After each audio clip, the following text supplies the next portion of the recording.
Hello everyone and good evening po sa ating lahat. Today is Monday. No, Monday night na naman. So, StockWentuhan nights. Ngayong gabi na to. September na naman ako tuloy. October, no? October 4, 2021. Hello sa inyong lahat and good evening. Ayan. So, dito ulit tayo, no? Sa ating regular show tuwing MWF, StockWentuhan. Pauna ko muna, no, batiin naman natin yung mga kasama natin na nasa live stream na natin ngayong araw or ngayong oras na to. Actually kanina pa pala sila, no? So, Oliver, good evening. Amalia, good evening. Best evening everyone. Apple, hello sa iyo, good evening. Camille, hello. Good evening din sa iyo. Ayan. Pasensya na, medyo ano yung boses ko ngayon. Ewan ko, for some reason, na medyo napapaos ako, no? I hope hindi naman siya masyadong halata, no? Para makaapekto sa ating session ngayong gabi. Okay? So, sige. Let's wait for maybe a minute or two, no? We can start at around 8:05 p.m. and then we'll see, no, how this one goes. Ayan. Okay. Sino ba yung mga hindi ko pa nababati kanina? Ayun. Catherine, good evening. Ayan. Rowena, Lenore, Tess, Auto Loan Philippines, pang second week tranche sell na okay, ASEN. Uy, nice. Okay, that's good, no? So, selling ka kay ASEN. Yeah. At least maganda naman yung selling position kasi that means you are already taking profit, no, sa iyong magandang gains in the past several days or even weeks, ika nga, diba? Ayan. Okay. So, sige, no. It's 8:04. Teka lang ha. Let me try and check something here. Ay, teka. Joanne, hello and good evening. Ayan. Sige, teka lang ha. May sisilipin lang ako, mabilis lang. Kasi may nabangan akong isang news kung naibigay na ba nila or hindi pa. Mukhang wala pa. Okay. Sige lang. Then, next time na lang yan. Okay. Sino pa ba nandito? We have Zed. Good evening. Kapaysana. Okay, good evening. Hello sa inyo. BJ, hello. Noy Sakur, good evening. Ayan, okay. May mga nakikita akong mga new names, no, sa stream natin ngayon. So, hello sa inyong lahat and welcome dito sa StockWentuhan. Sige, para at least makarami tayo ngayon, let's start, no? Pero before that, technical check muna tayo. This is just for me to check, no, kung okay ang lahat, no? If so, pa-press naman ako, guys, number 3. Number 3, kung malinaw yung boses, wala namang mga background noise. Speaking of background noise, that reminds me, I'll be closing out some of the tabs na meron ako. Baka bigla na naman sila mag-appear, no, out of nowhere. Okay? Please let me know, kasi minsan bigla-bigla na lang. Ayan. Ayun, marami nang number 3. Maraming salamat sa inyo. Okay. Sige, so with that, let me proceed. Simulan natin ng makarami. So, hello sa inyong lahat once again and good evening. No? Dun sa mga bago pa lang, dito sa StockWentuhan, this is a regular show here at StockSilog kung saan we live stream both sa Facebook and YouTube every Monday, Wednesdays, and Fridays at around 8 p.m. Pinag-uusapan natin dito yung mga special topics, Q&A, and syempre, stock reviews. Baguhan ka man or experienced trader, you'll definitely learn something here. And syempre, remember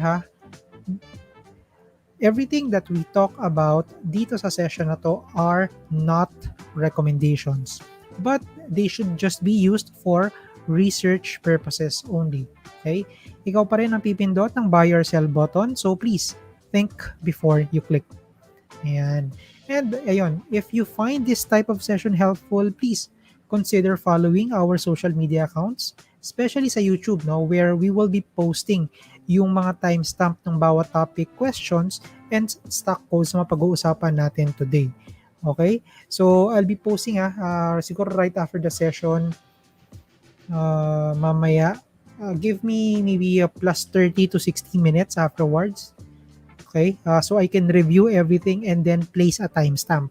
That way, mas madali sa inyo to review it maybe mamaya or maybe even tomorrow.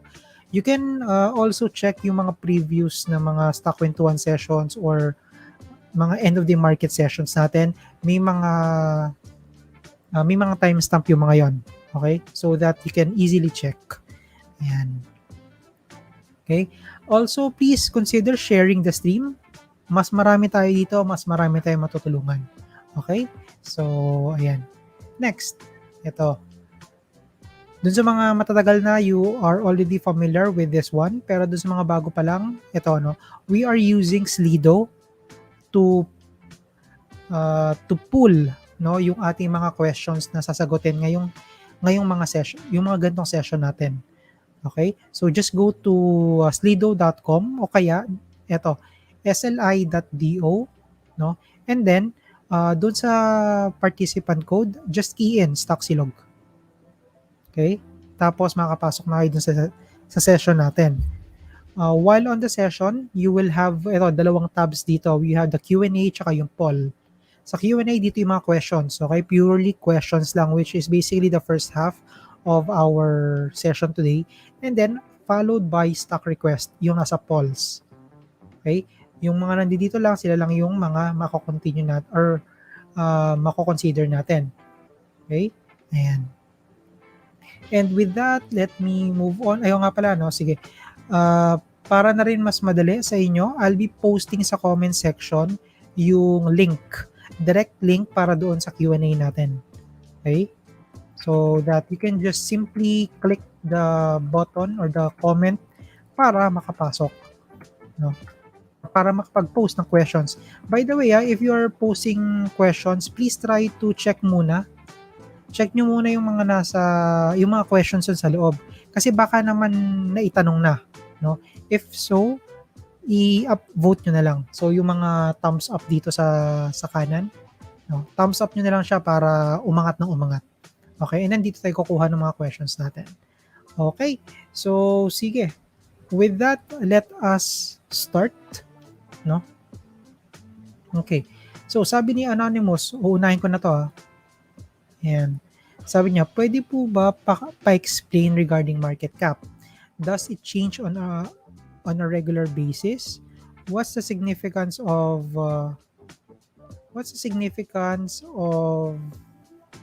small and big cap?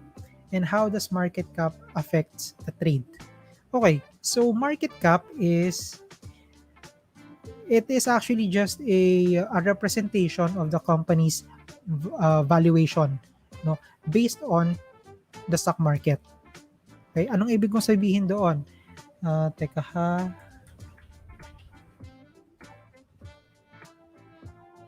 So, when we talk about market cap, or also known as MCAP, kayas lang yan. It is actually siguro ito na lang. Shoots. It is measured by, or ang equation niya is, ano yan? Outstanding shares multiplied by stock price.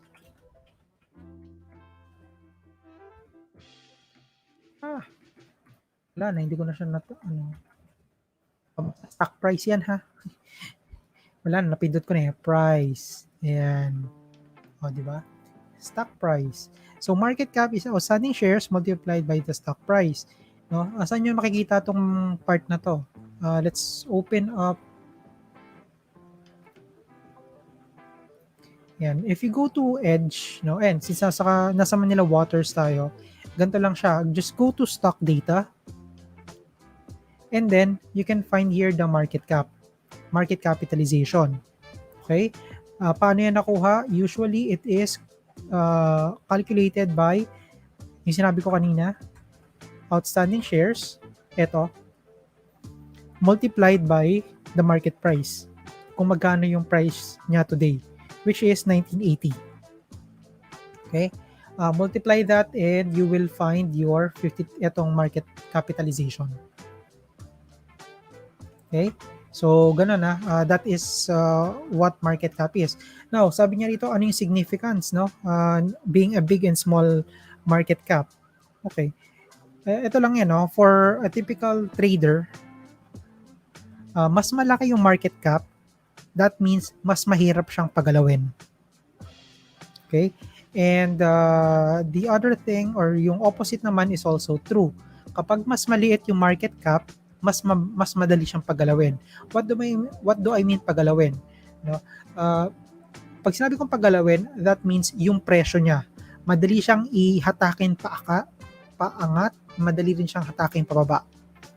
No? Ano yung mga small market cap, no, na madali? Usually 5 billion and below. 5 billion and below na market cap, mas madali silang mas madali siyang paggalawin versus let's say 100 million na market cap. A billion pala, sorry, na market cap, di ba? Okay? So, ayan, and how does that affect the trades? Yun nga, as I've mentioned, mas magaan siya, mas madaling paggalawin yung presyo. No? And mas madali siyang ipasiling play, ika nga. Okay? And that has been being done several times, no? Pagka mas maliit talaga yung yung capitalization. Okay? So, ayan, ay sorry.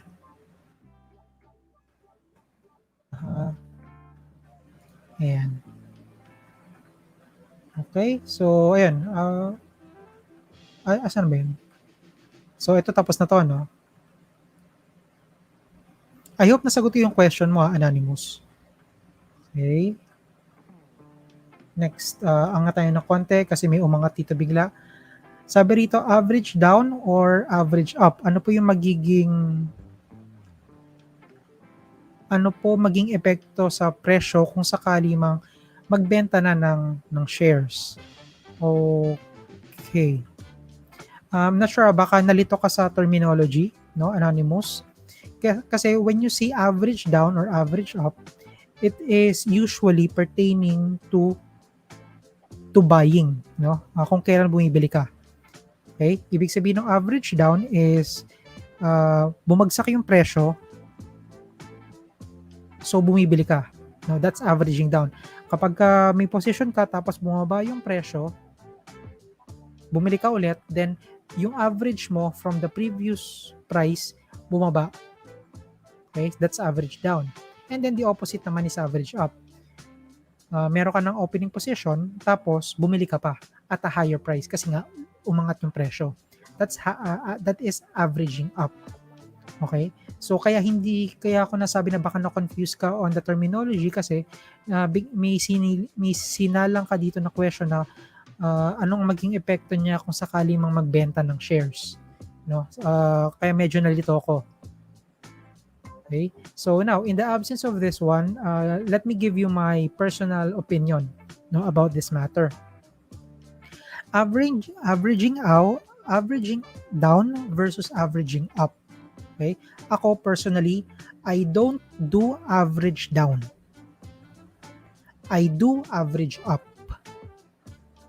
Okay? Ulitin ko ha. Hindi ako nag-average down. Pero, nag-average up ako. Okay? Except kung ang stock na nag-down pang long term ko. Okay? Kung pang long term ko siya, then yes, I average down. Pero kung regular trading account lang ako, regular trading stock lang ako, I don't do average down. Why? Kasi ganito, no? When you are averaging up, by the way, how is averaging up or how I do average up? Ganito, para lang may idea kayo. Okay? Alam na to ng karamihan, especially yung mga nasa masterclass session. Ilang beses ko itong paulit-ulit. Kaya I hope na hindi naman kayo masyadong nanawa. Ano? And so this is my support, this is my resistance. Okay? Usually, as I've mentioned, on a trade, the stock goes up, goes down, goes up, goes down. Ganyan yung movement ng stock, di ba? Okay. Now, when I say average down, that means na-break na niya yung support ko, which is etong part na to. Ayan. So, the mechanism ng average down is, bumagsak na yung presyo, bumili pa ako dito. No? For the simple reason na para yung presyo ko, kunwari lang piso to. Tapos, itong area na to is nasa, let's say, 0.90. Okay? Yan. So, ang initial position ko is piso. Tapos, bumili ako sa baba. Okay? Now, kaya siya average down is because from average na 1 peso, naging, if you combine the two, kunwari parehas sila ng volume. Your effective average right now is nasa around 0.095 na. Okay? Kasi nga, you just took the average ng dalawa na to. Okay? Kaya siya average down yung tawag. And then, average up naman is of course the opposite. Okay? Now, sabi ko kanina, I don't do average down. Why? Kasi ako, every time that my support is breached, nabasag yung support, I sell. Okay? Why? Kasi, for me, pag nabasag yung support, humihina na yung stock. No? Humihina na siya, or kumbaga bumigay na siya. Okay? Kaya hindi ko na siya sasaluhin sa baba. Okay? Also kasi, I am on the, I am now on the position of weakness dito sa baba, no? The moment ma-break yung support, I'm now on the position of weakness. It is the other way around kung halimbawa I am buying on the average up, no? Kasi ako ay average up sa gantong paraan. So same thing, no? Movement nung price.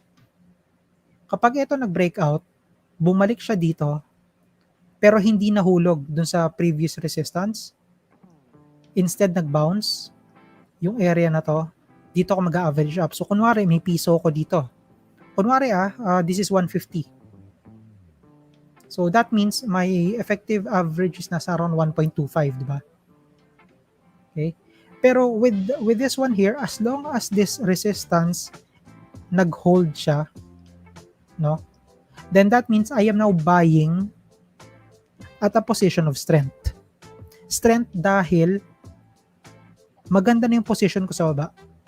No? May nakaabang ako rito sa baba. So kahit mabasag to, kahit magkamali ako rito, mag-drop siya dito, okay lang. Then I'll just cut it. Just sa area na yan. Pag kinat ko yan dyan, I am still gain. Kaya siya position of strength. So kumbaga, there is no losing position here. It's just basically sa akin, win-win siya sa akin. No? So, kaya yun. That's why I don't do average down. I do average up. Okay? So, ayan. Next. Saan yun? I hope na nasagot ko to. Kung may question ka rito, please do comment and I'll try to clarify pa kung kinakailangan. Hello Sir Mark, on a yearly figure, ilang percentage po ng average growth ng port ninyo? Kaya po ba kaya i-beat ang usual na 10 to 15% growth a year? Let me try to answer this in a normalized portfolio. Okay, pag sinabi kong normalized portfolio, ang ibig kong sabihin is walang mga special events na nangyari. Okay? So kumbaga regular programming lang tayo, no? Walang aksidenteng nangyari. Okay?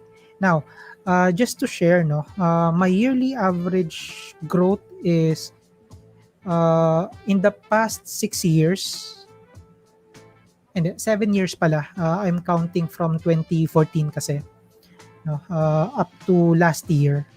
my average growth is average ko nasa around 18%, no? 18%. So that means for example, no, nung 2017 gain ako ng around 50% a year, no? Pero 2018 down ako noon, minus 20+% ako down. Okay? Pero ako hindi ko sinali ang dun sa ano ko na yon, sa presyo ko na yon, or dun sa growth ko na yon, hindi ko sinali yung 2020, yung last year. Okay, hindi ko siya sinali. Why? Kasi yung last year, I see it as a one-off. Ibig sabihin ng one-off is that minsanan lang siya. May aksidente lang na nangyari. Okay? Bakit? Kasi last year, my port grew 112%. 112%. Okay? So hindi ko siya sinali dahil I don't think kaya kong gawin siya ulit in the next future, or in the next coming future. No? Kasi ang nangyari last year is pandemic. Marami nagbagsakan ng mga around March, pero ang dami sa kanila naka-rebound agad-agad, no? Especially nung mga around July onwards, July hanggang December. 'Di ba nag-extend pa nga hanggang January. Ang saya ng trading, no? That is because of the pandemic. Okay? So, ayun. Pero still, hindi ko sinasali yung portfolio or yung growth ko na yon last year, no, because of that. Dahil I don't think kaya ko siyang ulitin ulit. And also because I don't think magkakaroon tayo ng, I hope not, no, na magkaroon tayo ng another pandemic situation na sobrang down yung market. Okay? So, ayan. Next. How can you say na nag-overtrade? How much po ba ang maximum fees sa isang trade? Kung 8K ang dapat pinakamababang trade para ma-maximize ang fees. Okay, I have siguro medyo contrasting answer dito sa question mo, Anonymous. Okay? Kasi number one, ako, I don't usually care about the fees. Not because malaki yung portfolio ko. No, it's not that. I just don't put too much pressure on the fees. Yun lang yung akin. Okay? And besides, hindi rin kasi ako naniniwala dun sa 8K rule. aka 8K rule. No? Kasi naniniwala ako na kung magkano yung kaya mong i-risk, then yun yung best trade para sa'yo. Not that 8K rule. Okay? The math is correct. Yung math niya, how they derive on the 8,000 pesos as the minimum para maximize yung fee is correct. Okay? Pero hindi yun yung point ko. Okay? Kasi kung halimbawa, kung may 8K, kung meron na akong 5K ngayon, hihintayin ko pa yung 8K, which is next month, then most likely, paano naman kung halimbawa yung pupuntahan ko sanang stock ngayon, biglang lumipad, no? O di nahuli na ako kung next month ko pa siya bibilhin just because I am following 8K rule. Diba? So that's why hindi ako masyadong fan netong part na to. How do you say na nag-overtrade? Overtrading is relative. Okay? Overtrading is relative on how you can manage your time. Okay? What do I mean by that? I have my full-time job. If I trade, let's say, once a day, I can say that I am overtrading. Pero for someone who is a full-time trader, one time a day, minsan 2 or 3 times a day, is perfectly okay.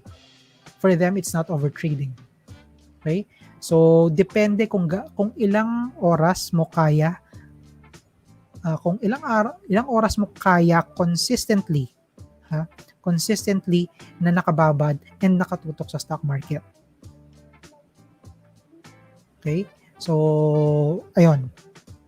Kung halimbawa you have the time, you can scalp, then by all means, you can go to up to 3 trades per day. No? Ako kasi as a swing trader, no, I have about siguro mga hindi ako lalampas ng siguro hindi ako lalampas ng 12 trades a month. A month ha? A month.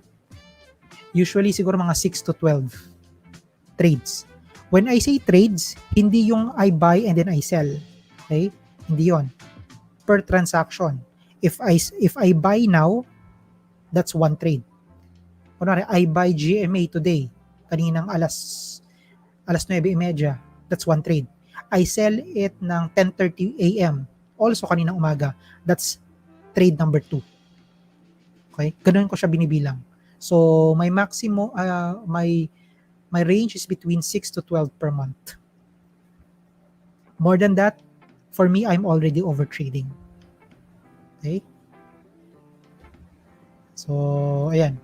Next, any thoughts on all-day IPO? It's quite interesting. I've been trying to get a lot of information for all day, no. Pero siguro sa ngayon hindi ko pa siya mailalabas kasi kulang pa. I'm still yung isang importanteng number sa akin is the final listing price. Hindi pa kasi siya lumalabas. No, when that happens, gagawa ko ng video and then I'll share yung lahat ng research ko about all day. Okay? So ayan, just watch out for that.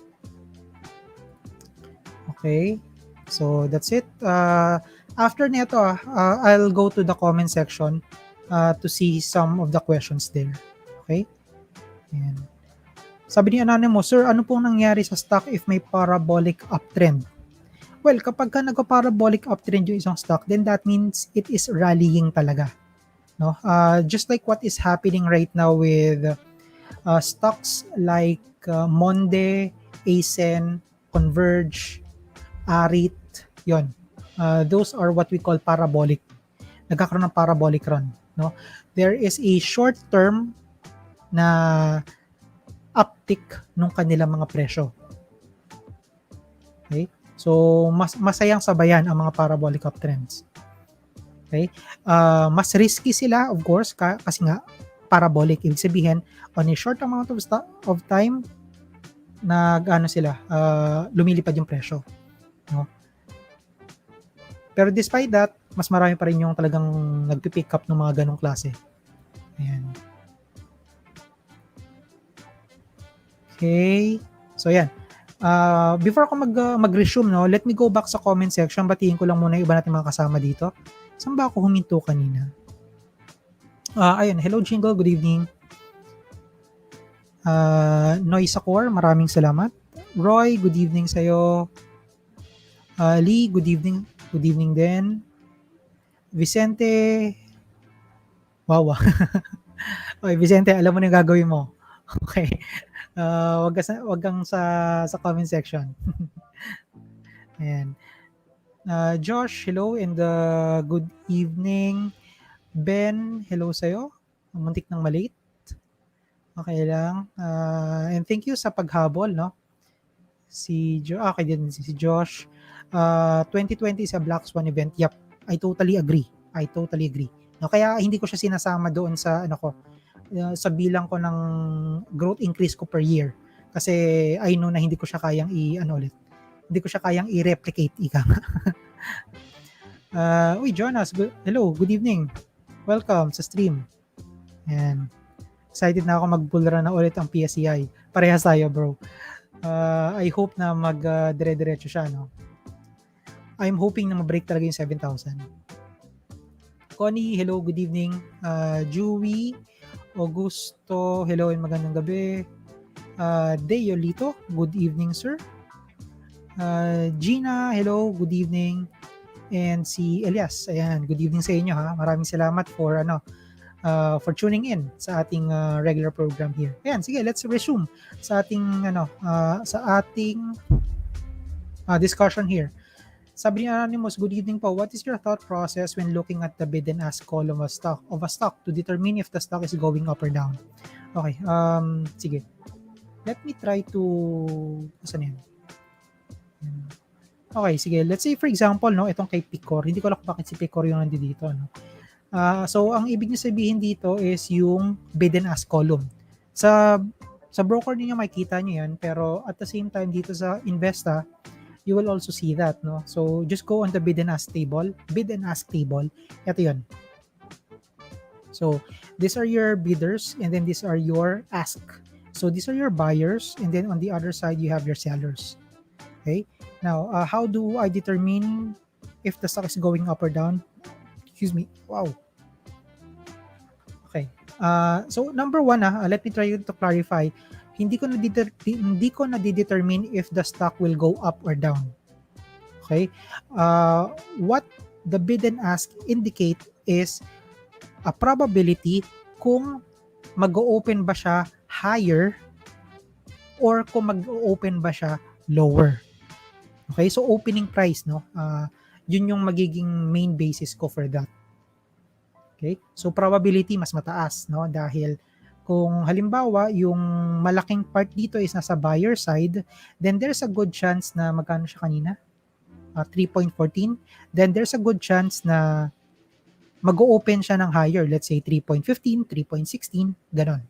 Okay, depende kung gaano kalaki yung volume na nandito.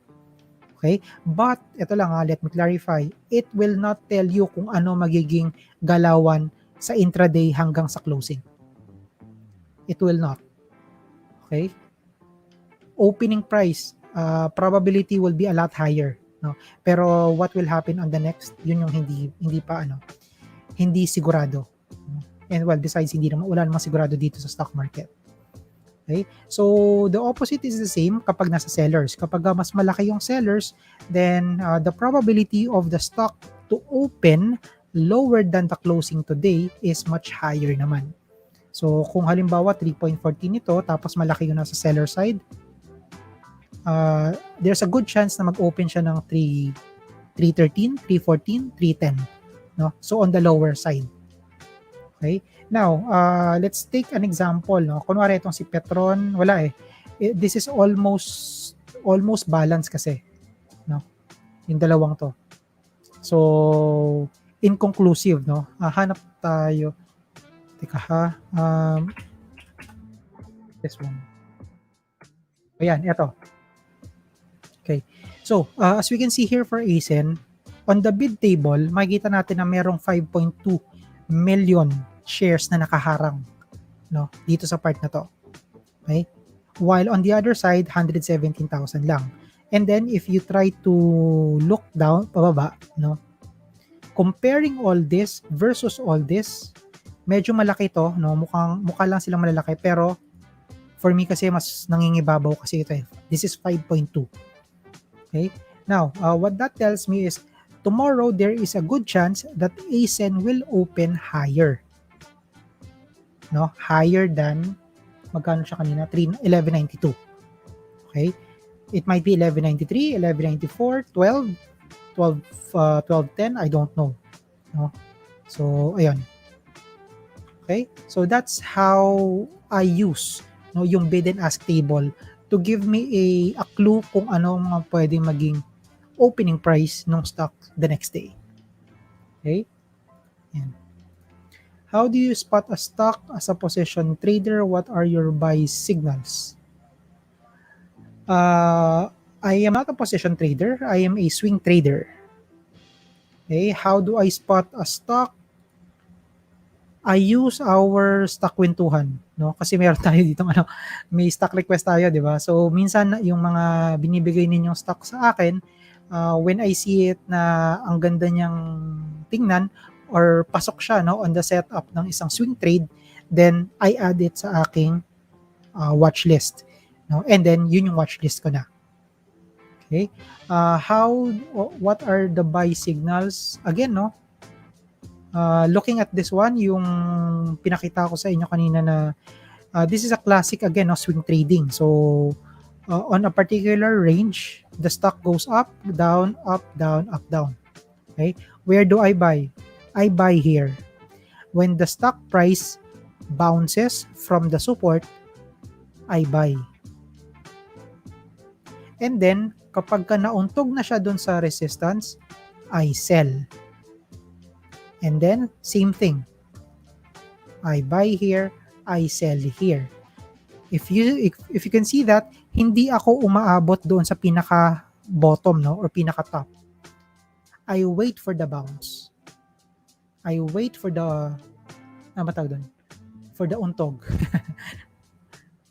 And dati sinabi ko, I wait for the headache. Well, technically, no, pwede siyang headache. Pero yeah, I wait for the bounce.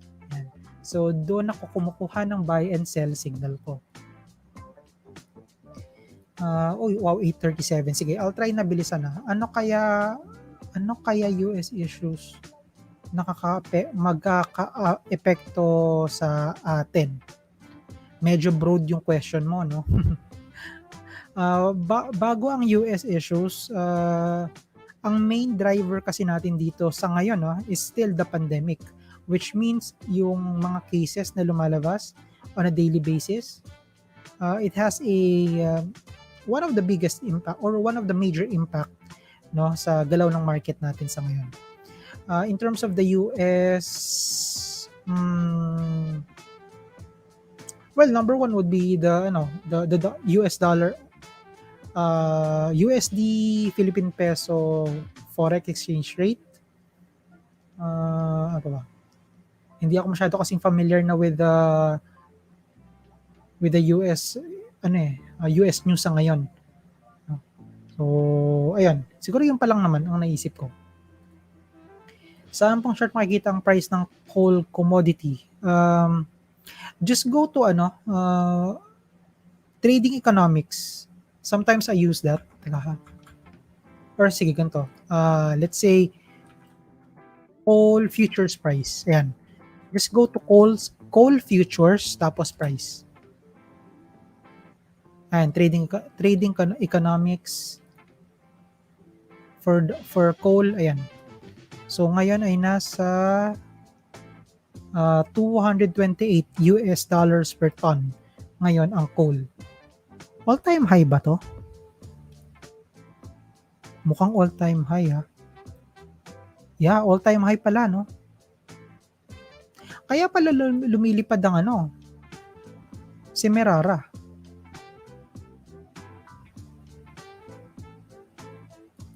So, ayun, even DMC, di ba? Nag-breakout kanina. Ayun. So, you can check those. How will you plot FIBO sa SEC? Kung tama ang plot ko, September 2017 yung highest, hanggang sa March 2020 yung lowest. It shows that the current price is at 382 fib level. Yeah, I think so. Let's try to find out, no? So, SEC. Yan. Okay. Masyadong to. If I try to extend, ayun sa taas.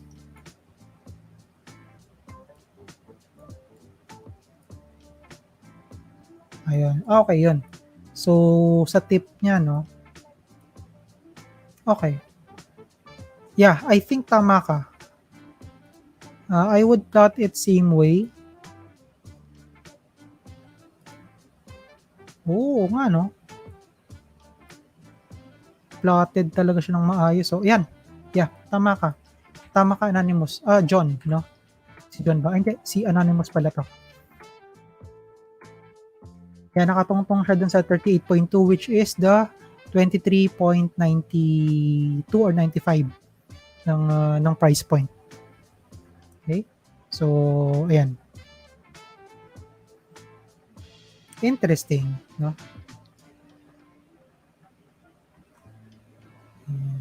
I think tapos ko na itong kanina, John. Paano gamitin ng tama yung auto sell option sa First Metrosec? Baka may paliwanag mo. Hindi rin kasi tayo makapag-sell sa ngayon dahil close yung market. Sige, ganito na lang, no? I'll try to create a video kasi I think meron na, baka tomorrow kasi meron na naman ako bagong position. May inaabangan na ako ulit ngayon. Nasa watchlist ko. No? Kung magbigay siya sa akin ng buy signal bukas, I'll try to record that. Tapos pakita ko sa iyo kung how I set yung stop loss. No? using First Metro. Okay? So, ayan. Sir, quarterly income, sir, ano may EPS or Hindi ko na gets. Sa quarterly income, ano may EPS or PE? Hindi ko na gets yung tanong. Kasi EPS and PE are both derived from the company's yung earnings report nila, no?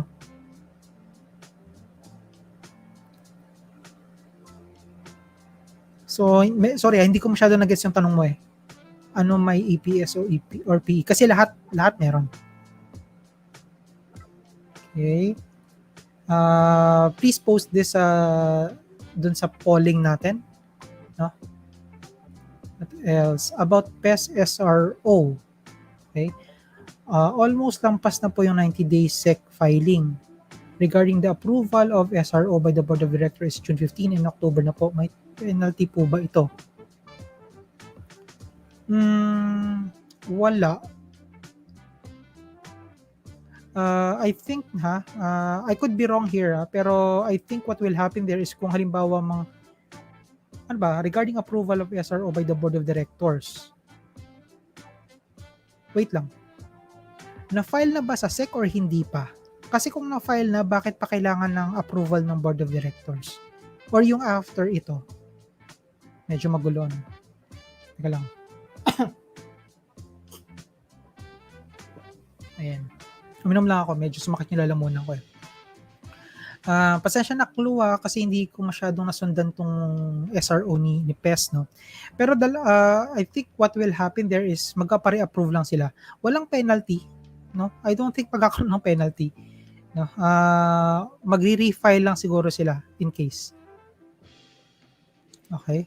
So, now, teka ha.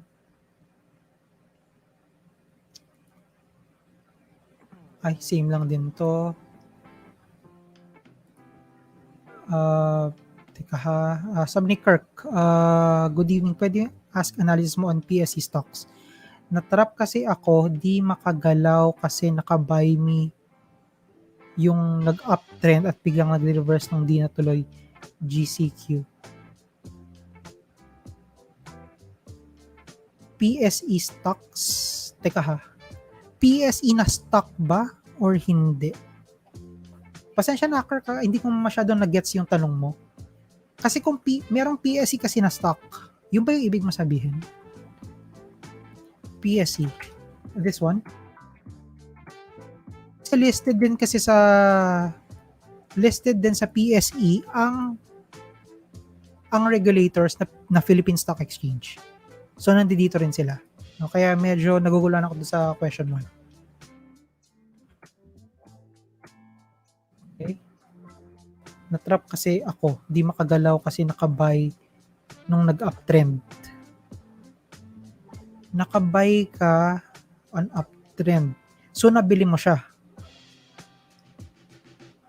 At biglang nag-reverse. Di tuloy nung hindi na tuloy yung GCQ sa... Sorry, I'm trying to digest, no. Kaso hindi ko magets exactly yung tanong. Pasensya na ha. Ayan. Okay. Now, siguro nakarami na tayo on the questions, no. Gusto ko na mag-move on tayo to our stock request, no. Stock request na tayo. So far kasi meron na tayong 55 responders here. Ayan, so mukhang leading si M-Wide. Okay. So, let me try to repost, no, etong ating... If you want to upvote or vote for a stock, no, please post them here.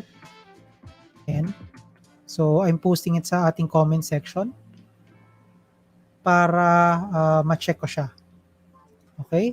While you're still doing that, let me go ahead and read some of the comments dito ha. Tapos tingnan natin. Saan ba ako nag-stop kanina? Elias, hello and good evening. June, good stock po ba ang Pure Gold now? Well, good stock ang Pure Gold. Yes. Now, hindi ko kasi fina-follow si Pure Gold, no? So I'm not entirely sure kung ano yung ano niya. Kasi yung fundamentals niya sa ngayon. Pero again, no, if you're looking for long term, I think that Pure Gold is a good stock. It is a defensive stock actually.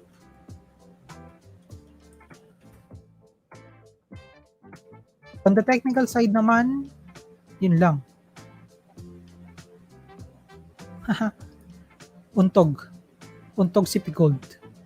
No? And this is kung familiar kayo on the chart patterns, this is what we call an evening star. Okay? Ayan. Hello KD, good evening. Angelan, mukhang late ka na. Kanina pa yung kanina pa tayo nag-start mga around 8 p.m. No? So you might want to move yung playhead mo diyan sa YouTube. I-advance mo siya para mapunta ka sa latest, no? Baka kasi sayang kung hindi ka makapag-participate kung may mga questions ka. Hello Mary Ann, good evening. Ayun, falling wedge, habol. Ayun, nakahabol. Good thing. Hello and welcome. Grandi Axel, good evening. Sorry matagal din nakanood. Busy po kasi sa college. No problem. Don't worry, no? Kasi I'll be posting naman yung mga timestamp natin. Okay, mamaya after this after this session, para kung halimbawa gusto niyo siyang balikan, you can do so. Okay? Ayan. Okay, so I think yun na yung last natin sa baba. Now, let me go back. So, ayan. So, we have, 65 respondents na ngayon. Leading pa rin si M-Wide, no? Sige. Guys, wait lang just give me 30 seconds. Sige lang, just post your votes there. Quick CR break lang muna ako ha. Mabilis lang.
Ayan. Okay, so I'm now back sa aking mahiwagang trono.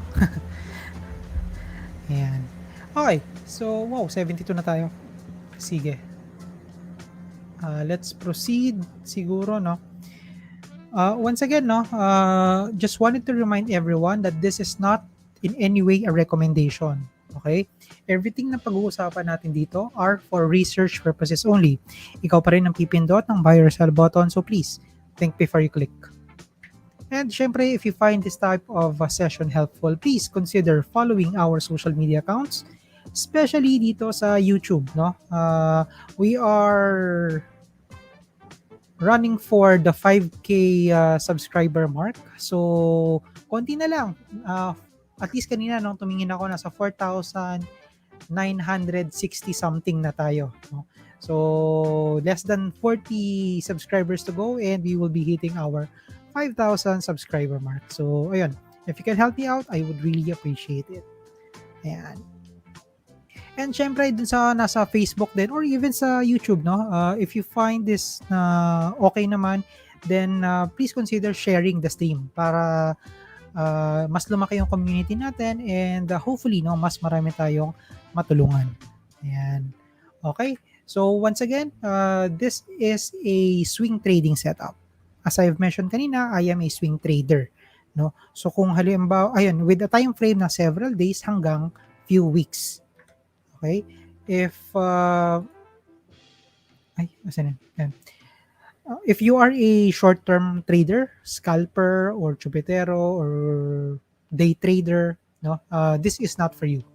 Okay? Pero you can still tune in to see kung ano or kung paano ko ginagawa ang swing trading ko, and baka magamit mo rin siya, no? Ayan. Okay, so having said all that, let's proceed, no? So again, ito yung ating poll. We have 72 responders, and basically ito rin yan. Ayan. Nakita ko na lang din para you have an idea, no, kung ano, kung paano nakukuha. So kasi dito I have the numbers, para at least maiisa-isa ko siya. Okay, same lang yan, ha. Okay? So with that, let me now deactivate the poll para makapag-concentrate tayo. Okay? With that, deactivating it now. Done. And then showing the results. Yan. So ito rin yun. Don't worry. Okay? Yan. Okay. Sige. With that, let me try and arrange this one. Let's go. Yan. Try natin M-wide. Si M-wide, no, mukhang gumagawa na siya ng ano, after it bounced from 6 pesos. So my range kay M-wide is nasa 6 pesos hanggang 7.30. No? Move ko tong konti. Ayan, 7.30. 6 pesos hanggang 7.30. And kung mapapansin natin dito, after it dropped, no, dun sa area of support, nasa 6 pesos, ngayon, nagkakaroon na siya ng rally. No? Mini rally pa lang naman. Okay? Yan. So, kung halimbawa meron akong hawak na M-wide, I'll hold for now. No? Mag-hold muna ako. And I will still set 6 pesos as my cut loss point. Okay? Now, kung wala naman akong hawak na mega wide, then anong gagawin ko? Given that the price point kanina, nag-close siya sa 629, and then yung target ko is 730, then I'll try to see, no, kung kumusta yung upside. From, kunwari, papasok pa lang ako at 729. No? Target ko is ito. Not bad, no? 15.89%. Kasi technically, for me, yung minimum ko of upside before ako pumasok on a trade is 15%. So, since above 15% naman siya, then technically, okay pa ako, no? That means my entry for M-wide will be anywhere between 6 pesos hanggang 6.30. No? Pero preferably I would wait siguro given a chance na mga 6.20, no? Para medyo gumanda-ganda yung upside ko. Kasi you also have to take into consideration yung fees, di ba? Kasi magiging aangat pa yan ng konti. Yan. Okay? So, ayan, medyo maganda na si M-wide ngayon. I hope na magtuloy-tuloy itong bounce na to, no? The next mini resistance, mini lang naman, no, is this one, 650. I hope mabasag niya, no? I hope. Okay? So, ayan. Next, GMA7. GMA7, flat siya kanina. No? I'm just quite concerned about itong mga long wicks sa taas, no? Kasi sometimes that is a sign of weakness, no? Why? Kasi kung papansinin ninyo, this is kumbaga candlestick psychology na. For example, yung candle kanina, nag-open siya at 1602. Intraday, umaangat yung presyo. Pero sa dulo, na-push ng mga sellers pababa yung presyo. Kaya ka nagkaroon ng ganyang klase ng candlestick formation. Okay? Now, if you go back, you will see na yung mga sellers, sila yung dominant sa araw na to dahil they were able to push the price of the stock down. Okay? Now, kung halimbawa it's just 1 or 2 days na naging ganyan, okay lang. Pero kung titingnan natin dito, this is what? 1, 2, 3, 4, no? 4 out of 5 days, ganito yung naging sequence nung stock. Medyo I'll be on the cautious side na. Okay?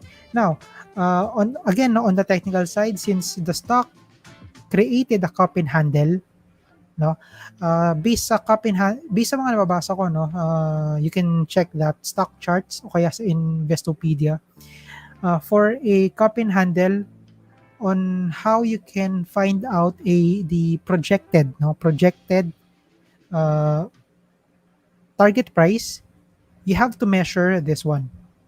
So this to this. Ayan. So right around 21%. Okay?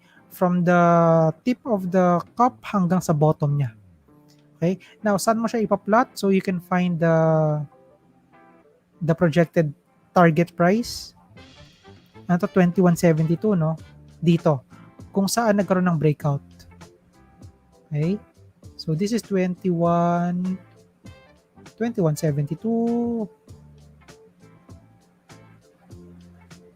O basta yan, around dyan. Ayan, nasa 17 something. No? So yan yung potential daw na target price, no, for GMA7 based on the cup and handle price pattern. Okay? So, yan. Next, dito. Si dito mukhang nanghihina pa rin hanggang ngayon. Baka bumalik to ng 7 pesos. No? Kung magtutuloy-tuloy yung ginagawa niya ngayon. Baka bumalik siya ng 7 pesos. So, just watch out. Kung meron akong hawak na dito, gano'ng kalaki to? 4%. Okay. Yeah. Siguro kung ganito, at 7.30, I'll hold. No? Pero I'll set my cut loss at 7 pesos. Meaning, kapag nabasag yung 7 pesos, I'll sell. Okay? Now, kung wala naman akong hawak na dito, entry pa lang ako sa kanya, then, of course, 7 pesos. No? I'll just wait for this one to drop even further from 7.30, maybe 7 pesos. Tapos, makita ko siya mag-bounce. Sa bounce na yon, doon ako bibili. Okay? Tapos, target ko is 9 pesos. Okay? So, ayan. Next. AP. Si AP maganda yung galawan niya in the past several days, no? Dahil na din dun sa potential pa rin ba? Or confirm na yung entry ng isang Japanese power generation company sa kanila, no? After magbenta ni AEV. Ayan.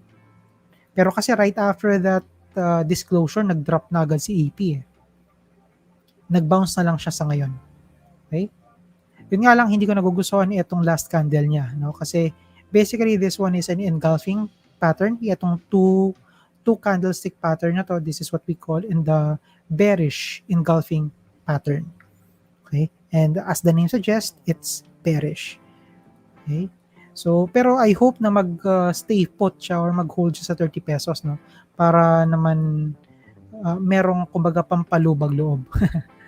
Ayan. Kung meron akong hawak na AP, I'll hold muna kasi malita lang naman yung difference from 30.55 to 30 pesos. So, I'll rather risk it on na lang muna. Okay? Now, kung wala naman akong hawak for AP, then I'll wait for the bounce. No? As usual. I'll be waiting for that bounce. Okay, Monday naman. Yun. So, sakto rin to, no? Sakto yung drop niya doon sa previous support, no, na nailatag ko sa kanya. Okay? So, from 2025 neto, the next day nag-drop siya. Tapos, kumbaga nagkaroon ng 2 days drop, no? This is because of a private placement na news nung nakaraan. Okay? Wherein an unknown investor ay nag-private placement. Ibig sabihin ng private placement is naghanap siya ng So basically sa private placement, again, dalawang tao yan, no? Isang nagbebenta, isang gustong bumili, no? So yung investor na yon, he wanted to sell at a particular price. So inano niya, kumbaga kinuha niya si WealthSec to broker yung transaction, no? So si WealthSec ang naghanap ng buyer on that price point. Okay? And doon na nangyari yung private placement. So again, that's totally legit, legal yung ganon, pwede siya, no? They do that para hindi naman masyadong maapektuhan yung presyo ng stock. Pero as we all know, mukhang nagkaroon ng panic selling dito sa area na to kung kailan nagkaroon ng private placement. Yan. Pero ngayon medyo nagre-rebound na siya, no? I hope na magtuloy-tuloy. Kung meron akong hawak na Monde, I'll hold. Kasi gitna na rin naman na siya ng range ko eh. 'Di ba? Kung wala naman, then I'll wait. Okay? Saan ako maghihintay? Again, etong 1768 or 17 pesos. Which one will happen next, 'di ba? Ayun, so that's my take on Monde. MM. Asan na nga ba si MM? Hindi ko na, okay, wala pa din. After niya mag-drop sa 395 na support, tambay na lang siya ngayon dito sa sa area ng 385. Okay? Although the good thing is itong MA50 is still supporting the stock, no? Maayos pa naman yung support niya. Ang akin lang sana talaga mag-hold, no? So kung meron akong hawak na MM, siguro at the moment I'll hold. Hold na muna ako. Okay? And then I'll set my cut loss dito sa linya ng MA50 at around 3.70. Pag siya nabasag pa, then that's my sell. No? Ika-cut loss ko na siya or ika-cut ko na agad siya.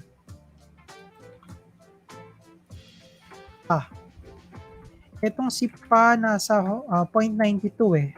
0.92, ayun. So, 0.92 yung support ko kay Pa.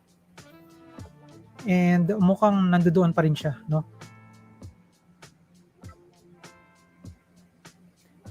So, pagdating dito kay Pa, kung meron akong hawak, I'll hold muna, no? Tapos, I'll wait up. Kung halimbawa itong 0.92 na to mabasag, then that's it. That will be it, no? Magti-take profit na ako. Pero kung bibili pala ako kay Pa, two things actually, no? Number one, remember that Pa is still on a downtrend. Okay? It is on a downtrend. No? Kaya doble ingat sa pagsakay sa mga downtrend stocks. Okay? However, I find that itong 0.90 hanggang 0.92 na price point is a major support for the stock. Okay? And syempre kapag major support siya, usually doon nagkakaroon ng bounce, no? Usually, not all the time. Okay? So pwede siyang hintayin for a bounce play. Okay? So ayan, that's my take on Pa. Next is Mac. Etong si Mac naman, kapareha siya ni MY na galawan actually, no? And as we can see here, kanina nag-rebound na siya, no? Nag-rebound siya from 420 or 422 na price point, which is its support. However, MA50 is there, no? Mukhang gumagawa ng paraan para ma-suppress or ma-resist etong si Mac. Okay? So watch out for this one. Kung meron akong hawak na Mac, I'll wait, no? Tingnan ko kung kaya niyang i-break to. I hope so, sana, no? Kapag ito nag-drop tomorrow, nagbigay siya ng red candle for example, or price point na below 4.50 4.56 or 4.6, I'll sell. Kung wala naman akong hawak, then I think okay na yung presyo, no? I mean, okay pa yung presyo in terms of upside. roughly 35%. Okay? So, ayan. Pero again, remember that apart from, ito kasi medyo downtrend na to eh. Itong si Mac, no? Remember that the aviation or tourism sector natin dito sa Pilipinas is still on a bearish sentiment because of the pandemic pa rin, no? Mac belongs to that group, no? Kasi ang main business ni Macro Asia is more on the airline and airport operations. Okay? So, yun yung main business niya. Logistics and operations. Okay? So, mas konti ang pasahero, mas konti ang siserbisan, mas konti ang kita. Okay? So, kaya ingat pa rin, no? Dito kay Mac. LTG. Nung, I think over the weekend ba or late last week, natanggap na ng PAL yung kanilang approval for the yung bankruptcy assistance sa US, no? Yeah. Pero nevertheless kasi itong kay LTG mukhang nagda-drop ulit siya eh. Mukhang nagda-drop ulit siya, no? From this part. Wag naman sana pero mukhang pa ganun yung itsura niya. Okay? So kung meron akong hawak na LTG sa ngayon, gaano kalaki to? Maliit na lang eh. Siguro 6%. Pwede na.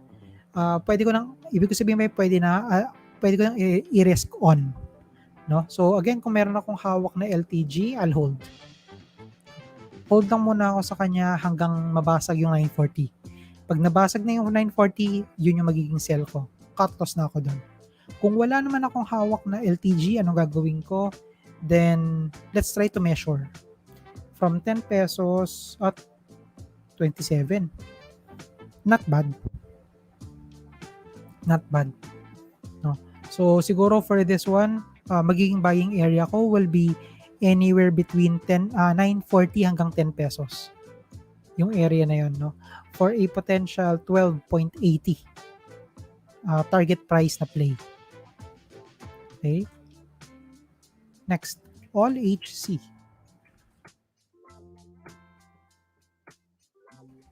Yan.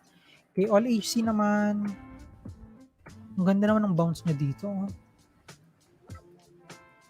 Saglitan lang, no? I mean, I find this one good. Ito mga to, ito yung mga gustong-gusto ko makita eh.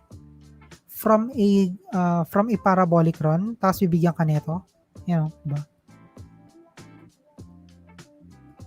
Kung mapansin natin, diba? Kasi ito ulit, oh. Every drop, no? Nagkakaroon siya ng ng added fuel para mag-breakout. Para mag-breakout the next succeeding days. No? So, maganda yung ganito. Mas gusto ko to para at least nakapagpahinga yung stock. And ngayon, nasa magkano na? 5.75 na siya. Okay? Kung meron akong hawak na All HC, I'll hold. No? Pero I'll set my 5.30 5.4. Yeah, 5.4 as my cut loss point. Okay? Kung wala naman akong hawak na All HC, then I'll wait for the breakout na lang. I'll wait for the breakout at 581. Tapos kapag nag-breakout siya, then doon ako, maghihintay pa ako ng pullback. Sa pullback ako usually bibili. Okay? Next. IMI.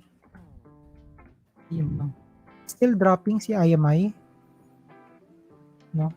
Next support ko sa kanya is at around 7 pesos. Okay? So after that recent support break na nangyari dito, the stock is sort of free falling, no? Hanggang sa potentially baka umabot ng 7 pesos. Again, this is because downtrend itong stock na to. Ayan siya. Downtrend. Okay? Kung meron akong hawak na IMI, I look for opportunity to sell. I look for opportunity to sell. Ibig sabihin nun, maghihintay ako ng mga green candles and then doon ako unti-unti mag-unload or magsisell. Kung wala naman akong hawak na IMI, siguro I'll wait at 7 pesos. 7 pesos. And then, at 7 pesos, kailangan niya mag-bounce. Hindi pwedeng hindi. Kasi pagka sinubukan mo siyang saluhin at 7 pesos, masyado pa ring malaki yung risk na mabasag siya. No? Kaya hinihintay ko talaga yung bounce. Next, APL. After APL, balik muna ako sa comment section ha. Tapos, bago tayo mag-resume. APL. Ilang drop na rin to. Nabasag na yung 0.1150 na immediate, no? Immediate na cut loss ko sa kanya. Nabasag na siya last Friday. Tapos kanina, wala, weak candle pa rin siya. No? Baka bumalik siya sa 0.1. Okay? Kung meron akong hawak na APL sa ngayon, 6%. Okay, pwede na. So kung meron akong hawak, I'll hold. No? Pero, I'll watch out for the 0.1. Pag yan nabasag,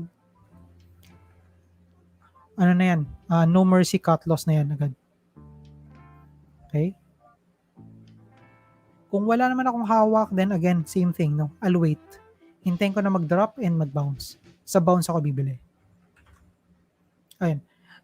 So with that, let me go back sa comment section. Silipin ko lang kung anong baka may mga questions dito. Ay, sorry.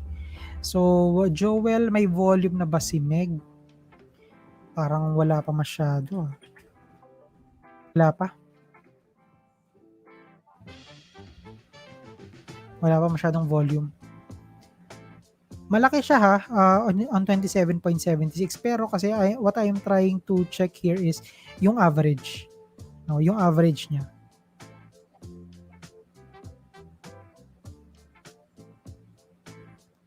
Okay. Sabi ni Falling Wedge, ay okay, maraming salamat sa pangangampanya. Thank you so much. Kirby, Sir Mike, thanks for the daily sessions. Helpful talaga, especially for the newbies. At least added inputs and knowledge. Okay. I see. You're welcome. You're welcome. And I'm glad na you are learning something. No? Ano lang, tambay lang dito para kumbaga makaiwas tayo sa mga hype. No? And para syempre makadagdag din sa research niyo every day. Okay? Dennis, hello. Good afternoon. Good evening pala.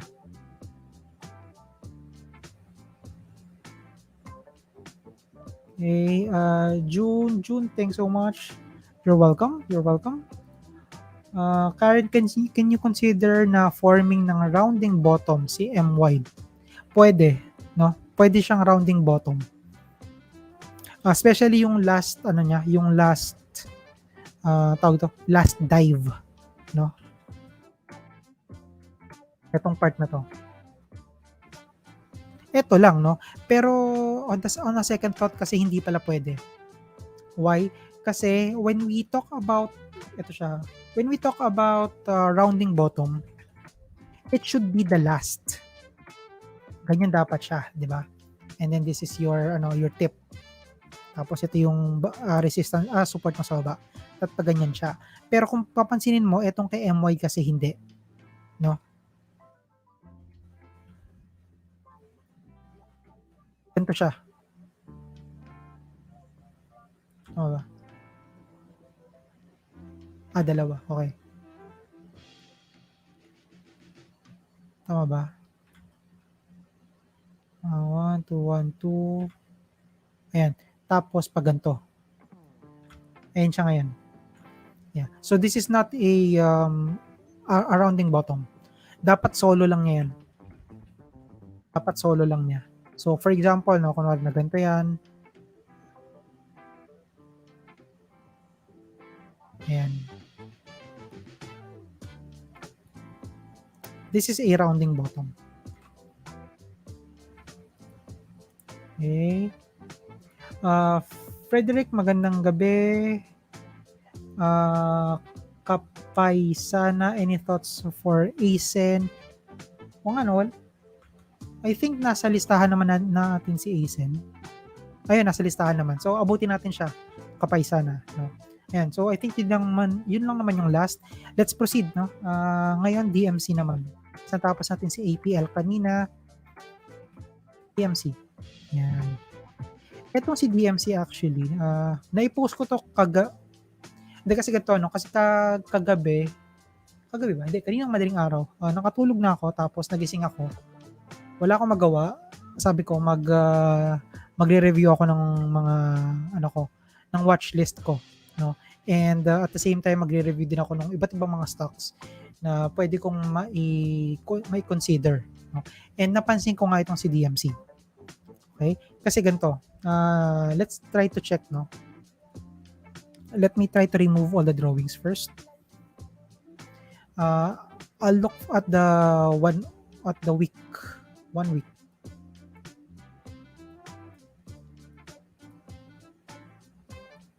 Ayan. This is your weekly chart, no? Tingnan nyo siya. This is just using Fibo, ha?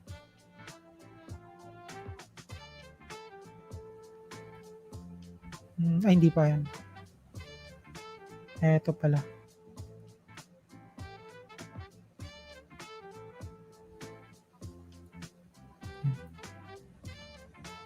DMC. Wala na, no? Yan na yung pinaka-last. Ayan. So, kung mapapansin ninyo, no? Lumalapit na siya. Plus, itong MA50 sa kanya, ang ganda ng galawan, no? Solid yung support niya dun sa stock. Every time that it touches, no, yung MA50, it bounce. Diba? Ang gandang tingnan. Okay? Now, reset tayo. Removing all the drawings. Going back sa... refresh ko na nga lang. Para mas mabilis. Kasi, iyan ko pa ulit eh.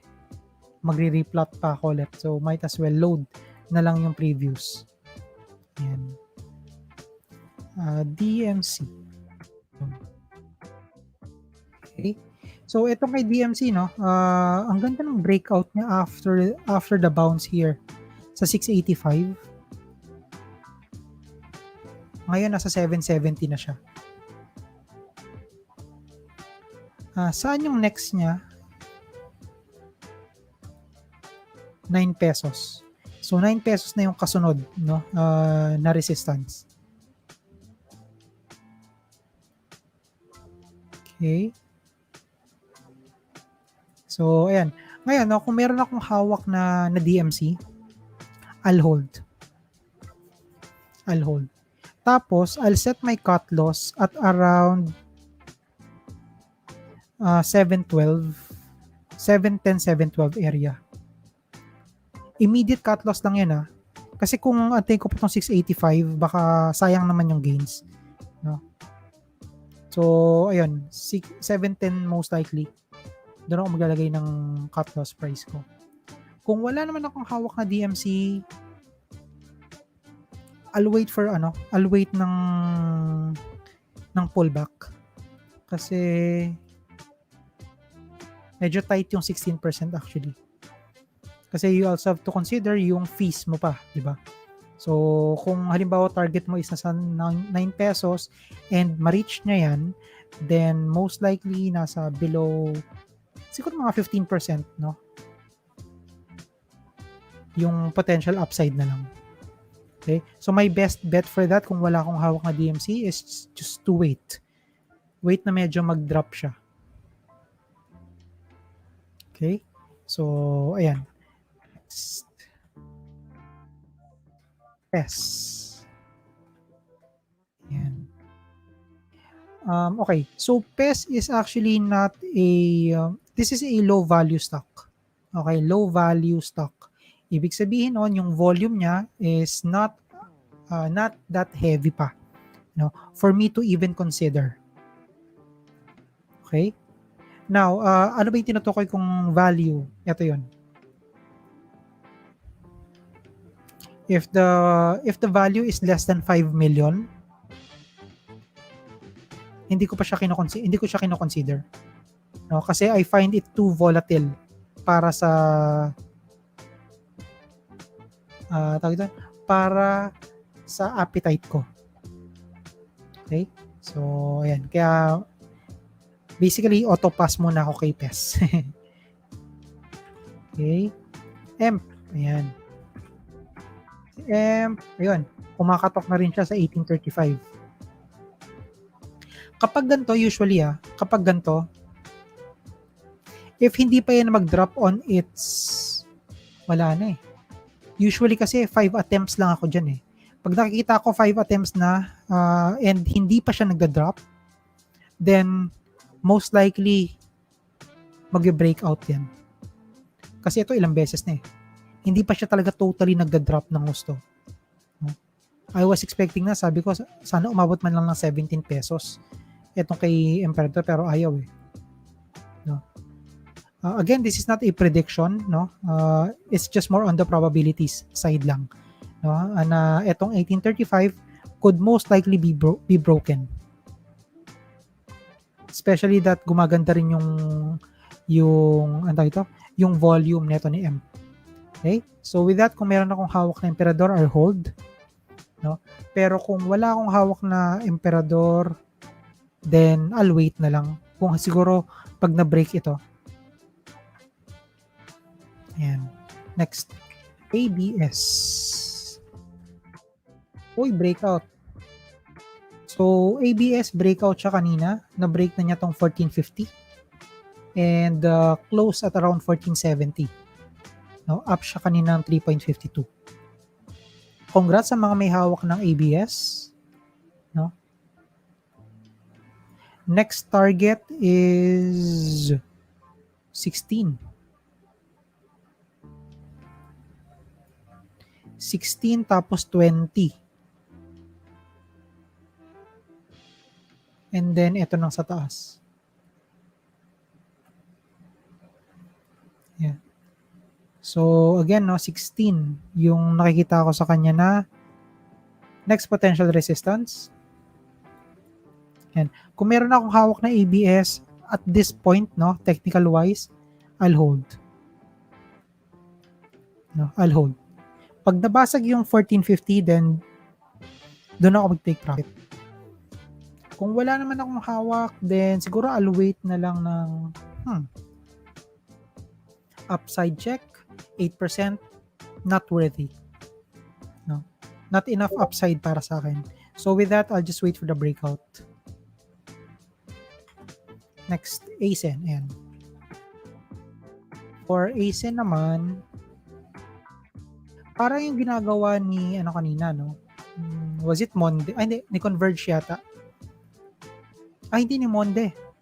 Yan. Initial resistance ko sa kanya is here, 1210.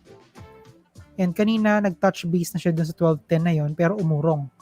No? So, we'll see. We'll see kung anong gagawin niya dyan. Kung makakonfirm ba yung untog or kaya niya i-breakout. Okay? Kung meron akong hawak, I'll hold. No? And then, I'll immediately set my cut loss or take profit, ika nga, 11.18 pag nag-drop yan dito. Kung wala naman akong hawak na ASEN, then for me, siguro either I wait for this 11.18 to happen, mag-drop siya papunta rito, or I can also do breakout play. Tapos, I'll buy on the pullback. Pag pullback, etong play yung hahanapin ko. Okay? So, ayan, that's my take on ASIN. Next is PSE. Okay, so baka nga PSE talaga yun, no? Again, PSE kasi is a low value stock, as I have mentioned kanina, no? And kapag ka low value stock, hindi ko pa yan fully tested. And I don't trade kasi mga low value stock unless talagang attractive siya for me. But looking at PSE right now, itong chart niya, it's not that attractive for me to even trade. No? Axilum, ang ganda ng galawan ng Axilum. Ang ganda ng bounce niya actually, no? So mukhang nagba-bounce siya sa 255. 2.55 yung kanyang support dito sa baba.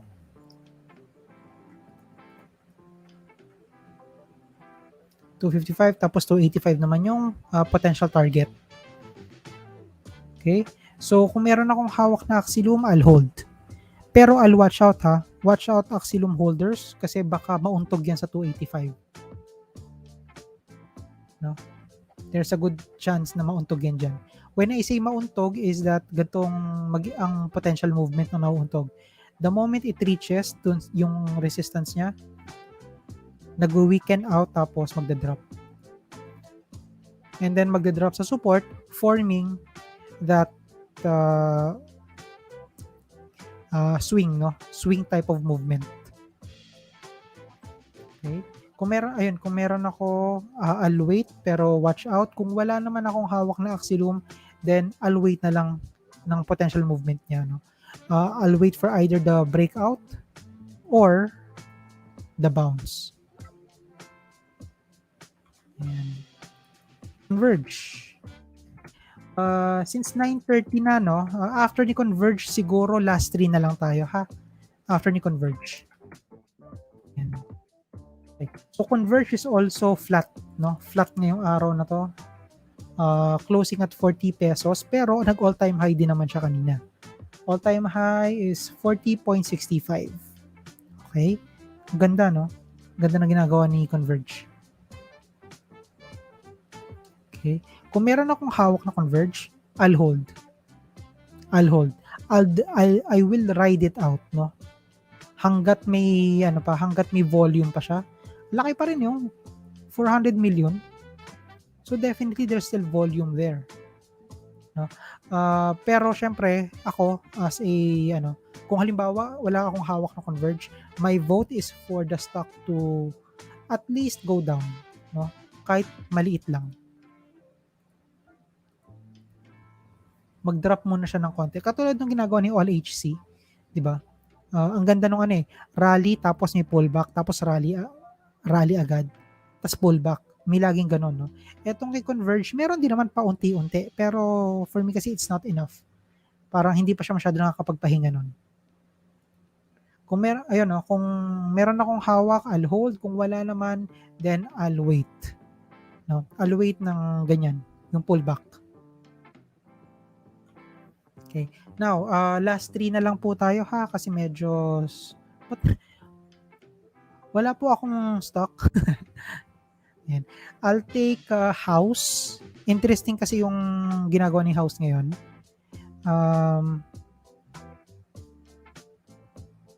ICT and ICT tapos sige. Asan na ba ako ulit? House, ICT tsaka CLI. Okay? So yun yung tatlo ha. House, ICT, CLI. Okay? And then after neto, I'll go back sa comment section to answer some final questions there. Tapos wrap up na tayo. Okay? So, let's start House. Etong si House, ito, breakout play siya kanina. Di ba? Breakout na si House. Teka lang, layo naman masyado. Ayan. Breaking the 38.2 level ng Fibo.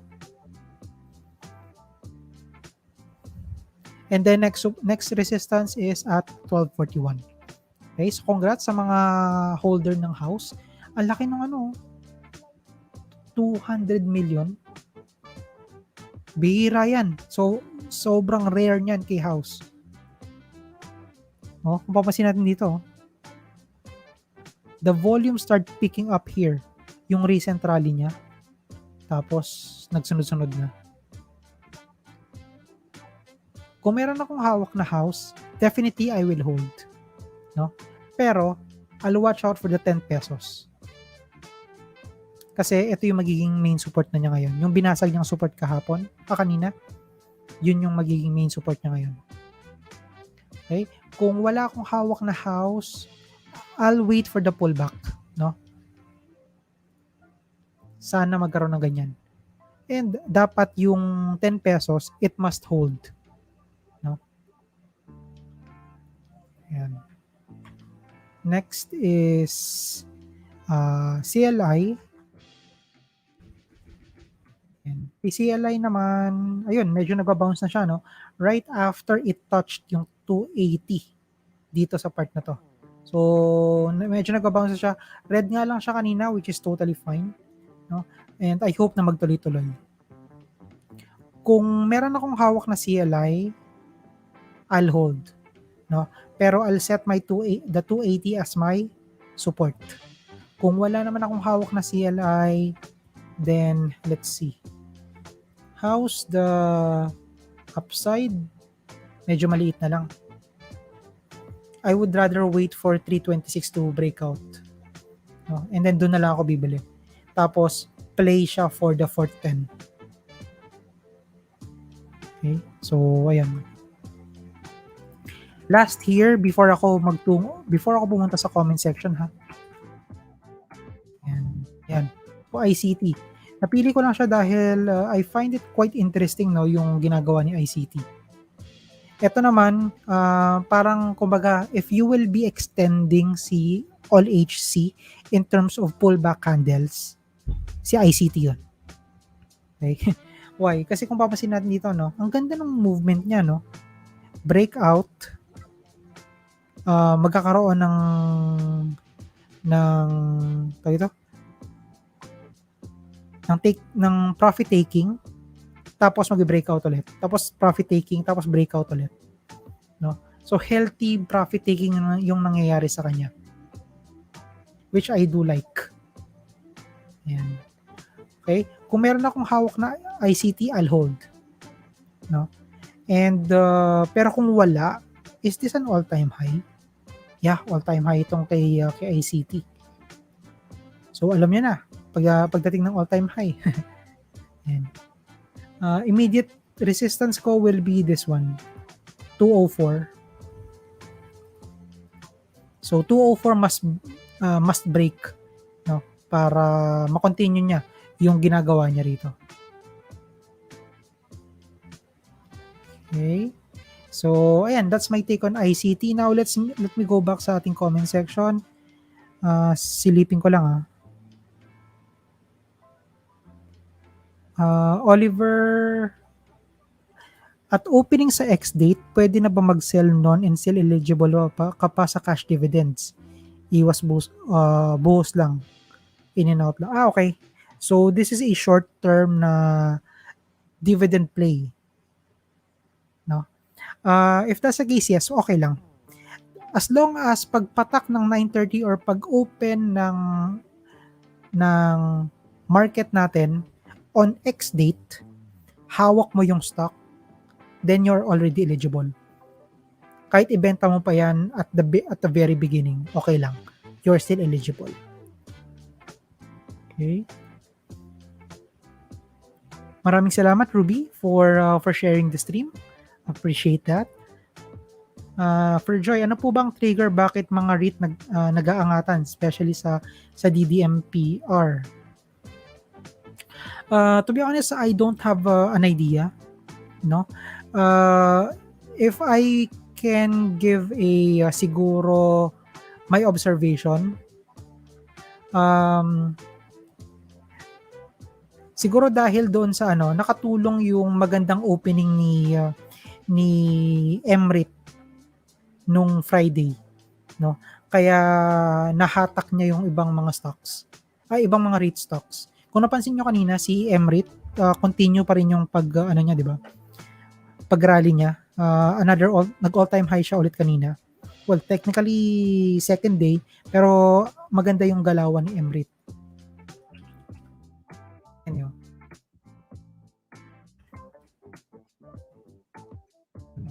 So, I think, no, yung naging, ano sa kanya rito, siya yung ano yun? Siya yung nag-carry. Siya yung, if you're familiar with mga online games, siya yung carry ngayong araw na to, no? For the REITs. And ayun, kaya maganda yung galawan. Kung ano, hindi ko napansin yung bid and ask.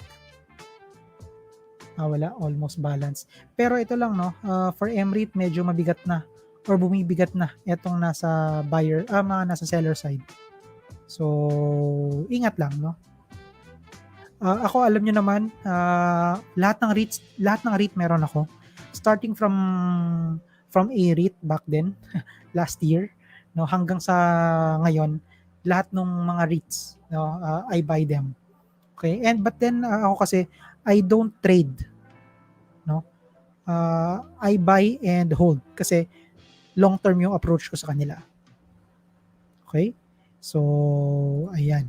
Okay. So, having said that, I think yun lang naman yung ating session today. Again, no, maraming salamat sa inyong walang sawang pagsubaybay. Sa mga nag-share dyan at saka sa mga mag-share pa, no? Just continue doing so and maraming salamat sa support. If you guys have questions, kahit after the stream, try to comment and then I'll try to to answer them. Okay? I review yung mga comments and chats dun sa both Facebook and YouTube. So I'll make sure to try and respond. Okay? Once again, no, this is StockWentuhan, Monday, Wednesdays, and Fridays, and we also have our end of day market recap every day, no. So I hope to see you there as well. Once again, maraming salamat, and as usual, good luck sa inyong mga trading. Bye guys.